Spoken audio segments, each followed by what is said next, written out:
On this week's episode of the Investors Corner podcast, I'm joined by Mike and Ian, where we're going to talk the pre-budget rumours. We're a week away from Rachel Reeves telling us how she is going to implement new taxes and what she is going to do within her budget to raise the money. So we'll talk about the rumours that we've heard and how that will affect you personally, how it will affect your assets, and Ian is going to give his take on what the government should be looking at and where they should be increasing taxes. So make sure you listen into this one and make sure that you share with friends and family and hit that subscribe button. Welcome to the Investors Corner. We're looming into this budget with Rachel Reeves. Rachel Thieves, I've told you, Rachel Thieves. All I've seen is jokes so far. I haven't actually seen too much serious content on it, apart from like jokes about how she's going to be up till 11 o'clock doing her GCSE homework. So hopefully Andy and Ian are going to bring some content, because I've got nothing printed out and you've got 3 pages and Ian's got the remarkable with a piece of paper on top of the remarkable. Don't tell the camera. Yeah. I'm meant to look mad. Ian's got the business, but it's got written notes on it. So high prep. Yeah, so I mean, I've got 5 things that I've seen which could affect property market, could affect landlords. Obviously, these are just rumours, nothing set in stone yet. But this episode's going out just before the budget. We'll also do another one after the budget as well to let you know what's happened. Yeah. I think the best thing would be to talk about the opportunity. Yeah. The opportunity for people that want to invest their money, whether they're looking at buying property, whether they're looking at ISAs. I think getting yourself prepared to look at the opportunities. There's 2 ways of looking at it, isn't there? You can look at it and go, oh, fear factor, or you can look at it and go, there's going to be some opportunities around the corner. Yeah. And that's hopefully the audience that we've got, on this podcast. Yeah. I know a lot of the feedback and comments we get are people that are the starting sort of phase of their journey, or they're like deep into like full-time property investment. That's kind of the split that typically we get. Obviously a few estate agents in the industry as well, but I think the opportunity is key. Yeah, I spoke to our commercial agent yesterday and he said he's just doing chasing now because his phone's gone very quiet. So obviously in typical avocado style, we've just moved into a 3-story office building, so welcome to our new podcast studio. But it's kind of reflection. But I kind of look at it and go, well, there's basically 2 budgets a year. So, you can't bring your world to a stop twice a year just to see what's going to happen. And then, I don't know, can you? Maybe? Yeah, I mean, I think people are more scared of this one because Rachel from accounts is, kind of going to do certain things that we don't really know, and we're just nervous about the impact because of the rumour mill, aren't we? So yep. I think this one feels a little bit different, and we got burnt, didn't we, a few years ago, where a budget was so catastrophic that it just impacted everything for I think a year plus. Since then, people are more on edge, right? Yeah. Since that budget, because it could happen again. We've got a lot of debt that we need to sort of cover and bring it back to a good state. So that's why people are just nervous, don't want to do anything until they see things that are going to be implemented, and we've seen that. We've seen a slow movement towards the end of the year. But yeah, like you said, it's how you deal with it. Do you want to fear factor it, or Labour's whole thing is like tax the wealthy, right? So that's their kind of thing that they were looking at. I was looking at a couple of statistics because, again, I have some of my best economic chats in the sauna at the gym. And the one this week that evolved from how much we spend on wheelie bins in different boroughs, depending on which part of that has to be a great chat. That evolved to Trump and Middleton and the budget. So we really deep dived over that 20-minute sauna. And someone did bring up about the UK millionaires leaving the UK. Mm-hmm. And I think the data was that last year it was 9.5 thousand, so 950,000 left. This year it's forecast to be 16,500. But without context, I was kind of, I wonder what percentage of UK millionaires that actually looks like how many are there? And upon deep diving, it looks like there's just over 3 million in the UK. 3 million millionaires. Yeah. So from a percentage point of view, 16,000 have left. Yeah. Have you already done that maths, or do I need to get the calculator? I haven't. I just knew it was low. 16. So just for context, when people see that and they go, wow, 16,500 millionaires leaving feels like 5% quite a lot. or 0.5%? 0.5, I think it would be. Yeah. 0.5%. So not much then. Not a huge amount. I think there's a lot of people in the UK who are millionaires who don't regard themselves as millionaires. Yeah, because it's based on your wealth, isn't it, in reality? Yeah. And it's also based on the US dollar. Mm. Or US millionaire. Oh, yeah, that's not much based money at all. From a global perspective, it's based on, US. Yeah. Well, I mean, it's in context, it's not much money. I don't want to down. But when, going back to Labour taxing the wealthy, and that seemed to be what they want to do, what do they see as wealthy? Yeah, it seems like anything above about 40k a year, doesn't it? Anything above minimum wage, I think. The working man, yeah. Because I saw a LinkedIn post the other day, and it was saying that to be classed as wealthy in the UK, it's around £60,000 that you need to earn over a year. Yeah. In All you got to do is drive an Audi A3. It's over. Yeah, you're in the top 10% of earners. Now, to me, that's not wealthy. Mm-hmm. So you're going to get... No, it's management, isn't it? Yeah, you're going to get people out there that are being classed as wealthy, but they're not. They're getting absolutely hammered in regards to taxes. And look, they come out and said that they won't do anything with income tax. But, one of the things that I saw is thinking about putting an annual tax on your property if it's worth £500,000 or more. Yeah. Now, the majority of earners around 60,000 or above are going to be in between that bracket. So really, them saying that they're going to tax the wealthy, it's just normal people. It's anyone who owns a home in the south of England, yeah. Yeah. Is that a replacement of stamp duty, or is that an additional tax or a replacement of council tax? Because I've seen all three of those rumours that council tax will be changed, that stamp duty will be changed into an annual tax. Because I paid something crazy like 24 grand in stamp duty when I moved house, and if I could offset that by not paying that up front and pay 1,500 quid a year to be in my house, well, that actually frees up the housing market. Or is it just a random you look like you do all right, take some money off him? Yeah, I mean, from what I've read, this was going to be additional to that. So it'll be an additional property tax that you pay annually, because your property falls in that 500 to £2 million bracket or whatever. They were thinking about knock down the extension. Yeah. I think it's the thresholds, isn't it? There's a 500k minimal one. Yeah. And then the 1.5 million. Right. That's the bigger hitter. Yeah, the above 1.5 million, it'll be like it'll be like a 1% charge or a 2% charge or whatever, but you've got to do that annually.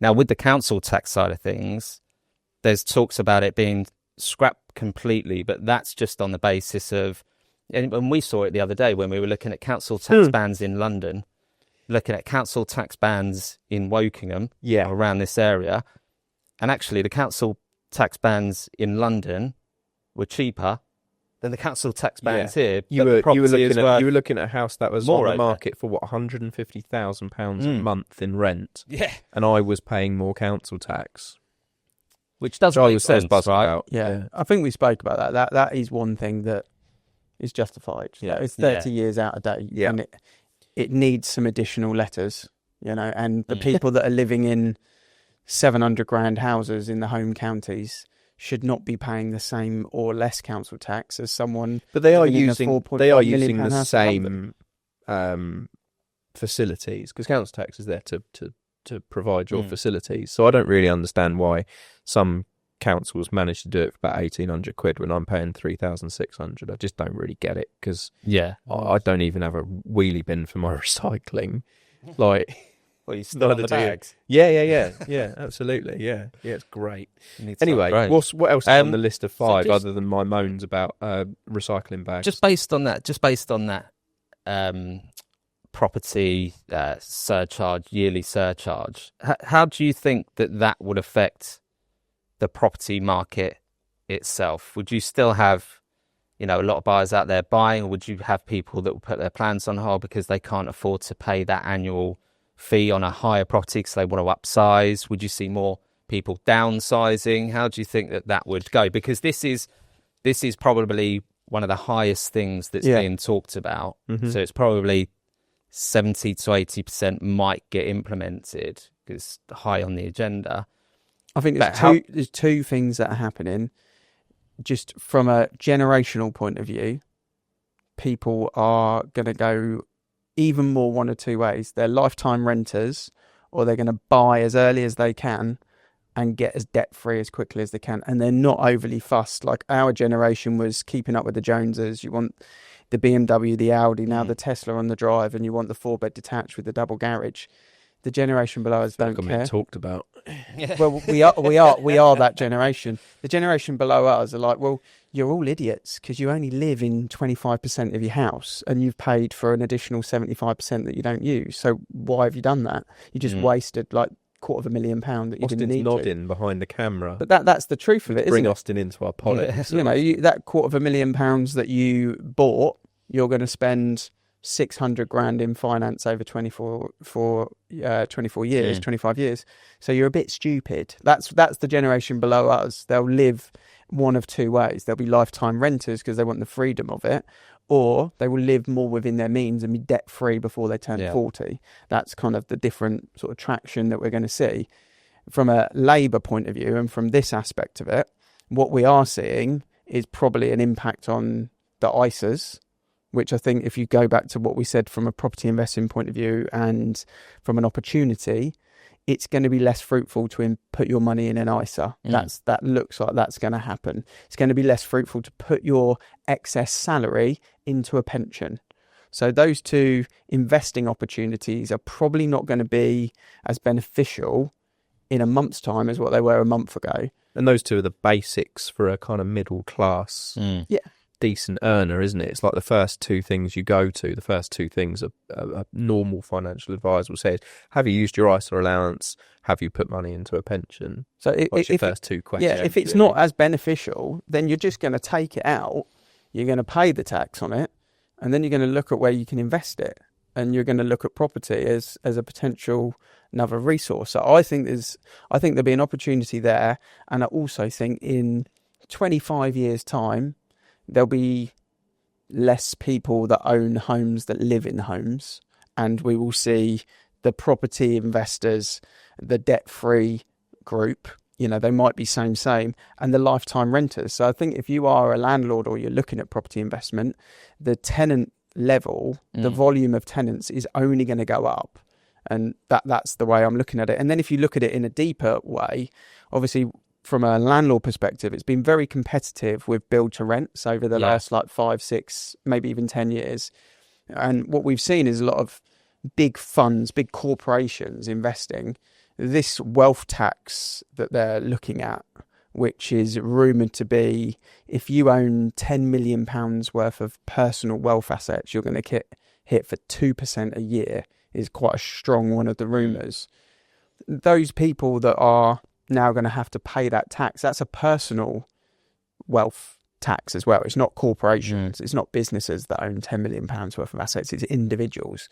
That's going to hit them a little bit to then invest in those big build to rent corporations. I think there'll be a little bit of a knock on there as well. I think there'll be less build to rent over the next couple of years to what was projected, because I don't think they'll see the big resources from those big investors that are in there too. So the knock-on of that means that I do think there's a bit of an opportunity for landlords, because I think there'll be more tenants. I think it'll be less competitive. I think naturally we're going to see less people upsizing and doing that upsize, downsize scenario. There'll be more first-time buyers, but as an investor, you're going to be quite powerful at the bottom of the chain, I think, over the next couple of years, because all the big ticket people that can kind of flood the market and do things, I think they're just going to be a bit more reserved as things kind of settle out as well.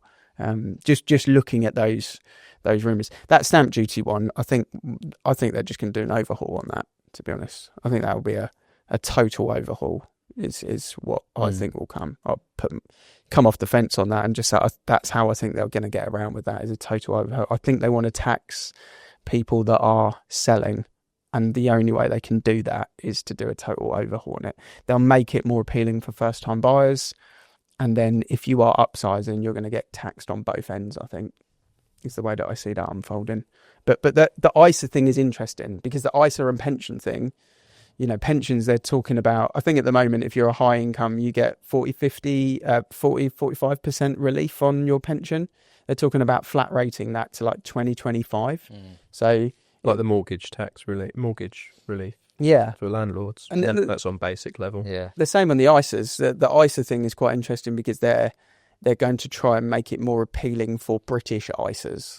You know, so if you're putting your money into an ISA that is effectively investing in British businesses and economy, then it'll be really beneficial. But if you want the big global market investor, where the big, you know, high money's returns made can in the come, US, yeah, then What's you're not the going to ISA get at it. the moment? Is it up to 20k, yeah. Yeah, because one of the rumours that I saw is that they're looking to bring that down to about 10. Yeah. So they're literally looking to halve it before you have to start. And then if you're getting half the relief on your pension, well, what's going to happen? You could capacity 80k total, I think 60 and 20. Well, if that's going to be halved effectively, well, there's 40 grand that's got to go somewhere. Yeah. And as we know, there's quite a lot of people. That's just the millionaire group of 3 million millionaires. This is not just the millionaires, this is the normal folk as well that own a business. So what's going to happen with that cash? It's going to go probably into the stock market or into property, isn't it? Is the normal top two places that you would invest. Yeah, those are the sort of normal two routes, aren't there? Yeah. Not sure I'd put money in stocks and crypto and all of that at the moment. Andy not putting money in crypto. You heard It's it not. here first. It's not happening. It's not working.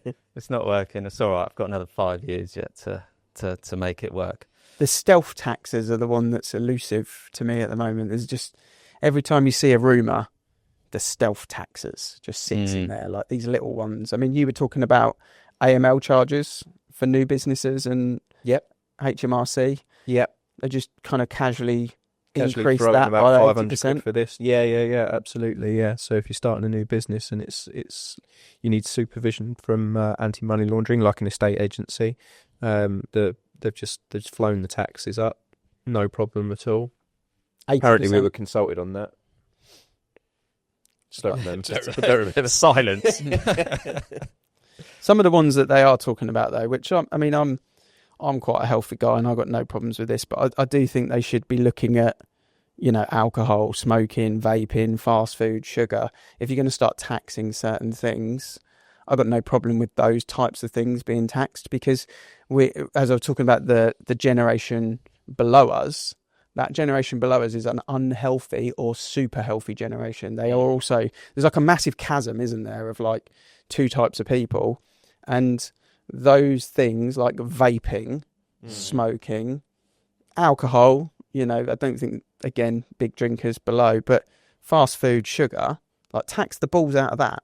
That's where you should be looking at a tax, because that has a massive knock-on impact to NHS, which is what everyone's talking about. You know, if we want to try and ease the NHS, stop making it so cheap for people to be so unhealthy, and that will have a knock-on impact on the NHS for our kids' generations as well. So that's the one thing that these stealth taxes sort of normally sit under that banner, but I would have no problems with that. That's something that I don't think gets spoken about enough. You know, if it is more expensive to go to McDonald's than what it was 10 years ago, but double it. It's always packed. Just double it, double the price of McDonald's and just tax. Yeah, because they're not going to go anywhere, right? No, they'll be You're fine. not going to get McDonald's saying, "Hang on, we're being taxed too much. We're going to come out of the UK." That's just never going to happen. Yeah. So you can definitely do it. I mean, she is doing a milkshake tax. Yeah. And rightly so. You know what? Taxing milkshakes. Yeah, and rightly so. Extended that Tax sugar on levy. milkshakes. Yeah, sugar levy tax. Five Guys milkshakes were already expensive. That might just put me out of the market. I mean, do people still order milkshakes? Like, At Five Guys, I'm not going to lie, they're phenomenal. Yeah, they're pretty good. Even the coffee shops now have started doing milkshakes. You go into like oh yeah, Brown they're Bag, big time, aren't they? Yeah, big time milkshakes on the list. I mean, these sort of things. You know, these like uneducated kind of calorie killers, if you want to call them. You know, that they're milkshake, about 1,200 calories a go, something like that, Yeah. aren't they? It's like, it's but that is something that I do think, you know, if you really want to look at it, hopefully economically, which is what Rachel from accounts is meant to be doing, you have to look at like the knock-on impact. I was looking at what does a £300 business travel room knock onto the economy. So if me, you, or Mike decided we're going to go somewhere up in the Midlands for an overnight business trip, and we book a £300 hotel room through the company, well, what does that actually have as an impact to the rest of the economy? And hospitality, they look at about 2.8 times. So the income, the impact that it has positively on the economy is about 840 quid for one of those bookings, you know, in terms of wages, and then the cleaner that shops at the bakery, that blah, blah, blah, blah, blah, the knock-on impact. But these are the things that, if you're looking at it and you're saying, right, how do we impact the long game here? We want people doing that and spending that money. And we want people that are going to be healthier, so that there's less of an impact on the NHS, you know, as I talk about the sugar tax and things like that. These are the things that the long-term game really should be making the decisions on. But I think, unfortunately, every time there is a budget or there's a new elected government, really their main target is to get re-elected and not look at what the world is going to look like in 14 years' time. And that is that's unfortunately why the budget terrifies us all, because it's often done in a way that doesn't necessarily benefit our generation or our industry that we work in as well. But I do think for property investors is an unbelievable opportunity over the next 6 to 9 months. So that's something that, I don't know, what are your clients, what are your landlords saying about it when you're talking to them? Now, the majority of them just getting on with it, because they know it happens every year when the budget comes in, and it's just, you know, they just get on with it because they're clued up. They know where to put their money. They've been doing it for a long time, so understand how things works. It's mainly the smaller type of landlord with, you know, 1-2 properties, and the biggest thing for them is that they've got no plans to exit the market, because they'll have capital gains and all of that to pay if they do, and they don't want to do that. They've had this renters' rights bill that's come in, which has scared them a little bit, but once you have the conversation with them, there's really no major change to it, because they can still get their property back if they need to sell it, or they need to move back into it, or they want it for their kids to move in because they're part of the same family. It's another thing that's being talked about is sort of the national insurance being paid on rental income now, and that potentially being an extra 8% where they need to pay on tax, which they think that, you know, because the margins are quite tight at the moment, especially if you've got a mortgaged buy to let. If you own it outright, it's, you know, it's fine, but when you've got the mortgages on them, then margins are tight. They're going to have to increase the rents to cover those costs. Majority of landlords don't want to increase the rents because they've got great tenants there, but they've got no other option but to increase the rents. So it's becoming a bit of a minefield, you know, for them. But the majority of them are okay once they have conversations and stop reading all of the, you know, media headlines where it's just all negative and there's no solution to those articles that are being put out there. But once they find the solutions and hear the solutions, it's pretty okay. You know, still speaking to landlords that are coming into the market. All right, speaking to some landlords that are exiting the market, but they're exiting the market for the right reasons, because they've reached their goals on what they wanted to achieve with that property, and now they're going to do other things. So you completely understand that. But really, I haven't heard of any landlords panicking. I think it's specialist, isn't it? We're looking more around specialists, you know, talk about that chasm there with the generation below us and what things might look like in the property world. But the same applies to landlords. I think what they're trying to do is say, well, look, you're either doing the sort of accidental sort of fell into it approach. there's a bit less of that. If you need to do it on a short-term basis, you can do it. You might not do it for like the 6 months where you're waiting for the market to pick up like sometimes people did, but you might look and go, all right, for 2 or 3 years, we're going to rent this property out and then we're going to move back into it or we're going to sell it. Yeah. Okay, that might happen. But really, the people that are landlords or will be landlords in 5 years' time are going to be more specialists in it. You would like to think less kind of rogue, non-agency attached kind of landlords or full-time professional landlords. That kind of, the tradie that owns a roofing business that's managed to have a really good 5 years and credit where it's due. It's gone out and bought 2 buy-to-lets, but he's trying to self-managing them while on the phone in his van between jobs. That's not going to work. That's not going to work in the new, policy and setup. You need to hand that over to someone and pay for it and work out, to make sure you're actually making some money and you're not getting, destroyed. So I just think more specialists, more educated specialists. That's why they're not phased, because they kind of know what's coming. They watch this podcast and they've heard you for the last 3 years talking about all the updates. I'd love to go back and look at the first one of those and see how on point it was, how much it's changed. But yeah, I mean, that's the solution to it, right? So that's probably why you're not getting people panicking. That if you are a self-managing landlord, a let-only landlord, well, you've always got the solution there to hand it over to a specialist. So again, there's no panic. Yeah. There's no panic there. Of course, you'll always get people that will need to sell their property because those goals are being reached or the margins don't work out now because mortgage rates have increased to probably what they were getting before, and rental prices sort of steadied off a little bit, but they'll continue to increase by 2 to 3% a year. But you'll get people out there that need to make a decision now financially for them. And like I said, you'll always get that. But the vast majority of them is just business as normal. Few tweaks need to be made. Might not be able to do it myself now, but I've got someone that can do that for me. So no panic there. And it's carry on as normal. You still see all of these articles out there that a max exodus of landlords, and from the market. But if you look at stats and you look at last year properties coming to the rentals market and you look at this year properties coming to the rentals market, there might be a shortfall of around 500 properties. It's not a shortfall of 200,000 like you read. It's just short. It's not exactly a liquid investment, is it? No. You can't just change your mind and decide, look, I don't do this anymore. It takes an awful lot of unwinding to end a tenancy and sell the property, which means they're a bit of a captive audience, which is why they're quite popular to tax, because, buy-to-let was really trendy with the government about 10 years ago, so they got a load of people into it, baited them in and then switched the tax on them. So it's really hard to get out of buy-to-let when you're in it. When you're in it.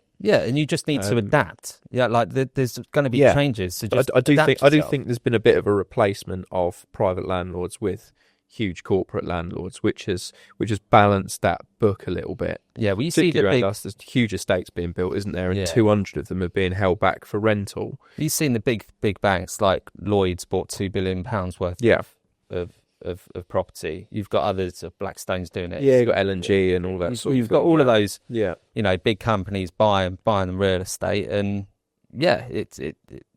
those type of landlords, the first starters and all of that sort of stuff might be eradicated, but the property is still going to be there for tenants. Tenant demand has gone down by about 20%. So there's property that's in the market. There's less demand there, so the balancing of supply and demand is evening out, and that's probably what's had an effect on rental prices sort of staying steady. Do you think that demand has gone down because most tenants are just sort of hesitant to do like an upsize? They're actually just staying put. It's not like there's less tenants in general, is there? It's just the demand was crazy because people were moving, upsizing, rah. Do we think now it's a bit like when the market just stalls a little bit? Is people are just sort of hanging around, and they don't want that. I mean, it's hard work, right? Moving from a 3-bed rental to a 4-bed detached rental is quite hard work, isn't it? Yeah. It's quite stressful. Like, there's a big risk factor, quite vulnerable. And I go back to that point of, do you really need the 4-bed? You know, do you really need the 3-bed from the 2-bed? If you don't really need it, do you think they're just staying put potentially? Yeah, why wouldn't you? You know, you've lived in that property for, I don't know, last year or 2 years. It's effectively your home. You've made it your home.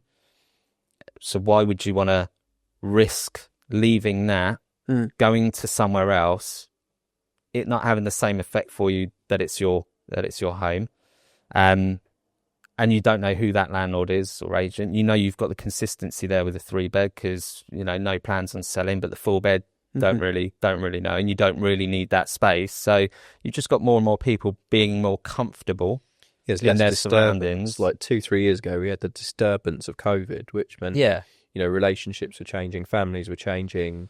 Everyone wanted outdoor space. Everyone wanted something bigger and wanted more space. But now it's sort of back to normality now. I mean, it's your home's your home, and you don't really move unless you're disturbed. Unless you really have to, yeah. You know, what's the point? There's no point at all.